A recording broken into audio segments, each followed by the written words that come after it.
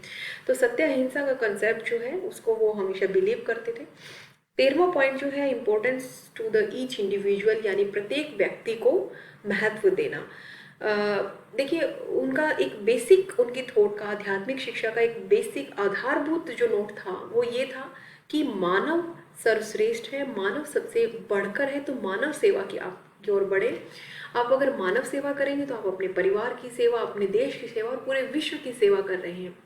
इसीलिए वो कहते हैं कि प्रत्येक व्यक्ति का ये उत्तरदायित्व बनता है कि वो अपने अंदर अच्छे गुणों का विकास करे। जो व्यक्ति अच्छे गुणों के साथ है वो एक देश का विकास करने में सबसे बड़ी भूमिका निभा सकता है। वो कहते हैं कि प्रकृति का सबसे सर्वश्रेष्ठ प्राणी जो है मानव है। और मानव क्यों सर्वश्रेष्ठ है? क्योंकि उसके अंदर चेतना का गुण है, उसके अंदर सोच समझ विकसित है, कॉन्शियसनेस है उसके अंदर। तो इस वजह से वो एक सर्वश्रेष्ठ प्राणी है। तो ये सर्वश्रेष्ठ प्राणी है, ये जो है भगवान का एक अंश भी है। तो भगवान का अंश होने के नाते हमें उसे उतना ही सम्मान देना चाहिए उस इंडिविजुअल को जितना कि आप भगवान को देते हो। इससे क्या होगा, आपके उस इंडिविजुअल यानी उस मानव के प्रति श्रद्धा बढ़ेगी और आप मानव सेवा की तरफ अग्रसर होंगे। तो इस पॉइंट को वो इस पर्पज में लिखते हैं। 4th पॉइंट में वो कहते हैं कि जो पश्चिमी शिक्षा, पश्चिमी संस्कृति है वो उसका विरोध करते हैं। देखिए जब वो शुरुआत में जाते हैं अमेरिका की जब यात्रा करते हैं शिकागो सम्मेलन के दौरान 19th सेंचुरी में, 1893 19th सेंचुरी में जब वो यात्रा करते हैं शिकागो की, तो पहली बार वो उससे बहुत अधिक अट्रैक्टेड होते हैं। तो वो लेकिन उन्हें धीरे धीरे समझ में आने लगता है कि जो ये वेस्टर्न कल्चर है, ये जो जो लोग हैं वेस्टर्न सिविलाइजेशन के जो लोग हैं, ये लोग जो है मनी माइंडेड हैं, पैसों की तरफ अधिक झुके हुए हैं, उनके अंदर भाईचारे की भावना बहुत कम है, और बहुत ही भौतिकवादी लोग हैं ये। ऐसा वो क्यों मानते हैं? क्योंकि उन्होंने कहा, अपने अनुभवों के द्वारा एहसास किया कि जब मैं फर्स्ट टाइम मैं यात्रा पे जाता हूँ शिकागो की, मैं अमेरिका उतरता हूँ, तो मुझे पता चलता है कि अभी तो कॉन्फ्रेंस 1 महीने बाद है। तो वो 1 महीना जो वो वहाँ पर बिताते हैं, कहते कि इतना सुंदर देश है, इतना साफ सफाई है वहाँ पर, लेकिन वहाँ के लोग जो है उनकी हेल्प नहीं करते, वो बहुत ही बुरे दिन वहाँ पर गुजारते हैं। तो और एक टाइम के बाद जब वो कॉन्फ्रेंस में एंट्री मिलती है, लगातार वो 10 भाषण देते हैं और लोग इतने प्रभावित हो जाते हैं, उनके इतने फॉलोवर्स हो जाते हैं, तो वो अचानक से ही 2 महीने बाद जो एक ब्रांड की तरह वहाँ के जो संस्थान है वो उन्हें यूज़ करने लगते हैं। जब भी वो किसी भाषण को देने के लिए जाते हैं किसी धार्मिक सम्मेलन में, तो उनके नाम के बड़े बड़े होल्डिंग लग जाते हैं कि देखिए ये कपड़े, ऐसे कपड़े पहनने वाला विवेकानंद, इतनी कदकाठी का विवेकानंद, ऐसे रंग रूप वाला विवेकानंद हमारे यहाँ पे भाषण देगा, जिसने शिकागो में इतना अच्छा भाषण दिया था। और इससे वो पैसा कमाने की सोचते हैं। तो कहते हैं कि उन्होंने मुझे ही एक ब्रांड की तरह यूज़ करना शुरू कर दिया ताकि उनकी मनी उनको मिले, अर्निंग हो सम्मेलन करवाने वालों को। तो इस चीज़ से वो बड़े ही व्यथित होते हैं। वो चाहते कि हम जो है मनी माइंडेड जो वेस्टर्न कल्चर है वैसा ना सोचे, पश्चिमी सभ्यता से दूर रहें। और कहते हैं कि भारतीयों को जो है अपनी जो कल्चर है उसके प्रति सम्मान होना चाहिए। वो मानते हैं कि ब्रिटिशर्स ने 19th सेंचुरी में वेस्टर्न कल्चर को इतना प्रमोट किया, इतना प्रसिद्ध कर दिया कि भारतीयों के मन में ये बात भर गई कि वेस्टर्न कल्चर तो महान है, वेस्टर्न कल्चर को अपनाने लगे अपने कपड़ों में, अपनी भाषा में, खान पान में। लेकिन आखिरकार विवेकानंद कहते हैं कि हमारी संस्कृति, हमारी जो सभ्यता है विश्व की सबसे पुरानी सभ्यता है, तो उसको एडमायर करना चाहिए और वो आज भी सर्वश्रेष्ठ सभ्यता है। 15वें पॉइंट में वो क्रांतिकारियों संबंधी विचार कहते हैं। क्रांति से संबंधित जो विचार इंस्पायर्ड थे कार्ल मार्क्स से और कोरोपिटिकन से। तो विवेकानंद कहते हैं कि जो वो रिवोल्यूशनरीज हैं उनके आइडियाज़ को तो फॉलो करते हैं, बट वो जो क्रांतिकारी हैं उनको फॉलो नहीं करते हैं। पर्सनली वो जो है वायलेंस में बिलीव नहीं करते, हिंसा में बिलीव नहीं करते, इसलिए वो क्रांतिकारियों में भी बिलीव नहीं करते हैं। क्योंकि अंग्रेज जो है उनके आश्रम में कई बार इंटरवेन कर जाते हैं इस चीज़ को लेकर कि स्वामी विवेकानंद जो है क्रांतिकारियों को प्रमोट कर रहे हैं, बट वो एक्चुअल में अनाउंस करते हैं कि उनका किसी क्रांतिकारी से कोई रिलेशन नहीं है, वो किसी हिंसा को सपोर्ट नहीं करते हैं, वो अपने अधिकारों को लड़ने वाले जो हैं, अधिकारों के लिए लड़ने वालों को सपोर्ट करते हैं, वो भी जो शांतिपूर्ण तरीकों से, न कि अहिंसा के द्वारा। तो इसलिए वो रिवोल्यूशनरीज को ठीक नहीं मानते हैं। इसी के साथ आपका पॉलिटिकल आइडियाज़ का चैप्टर खत्म होता है। Thank you so much.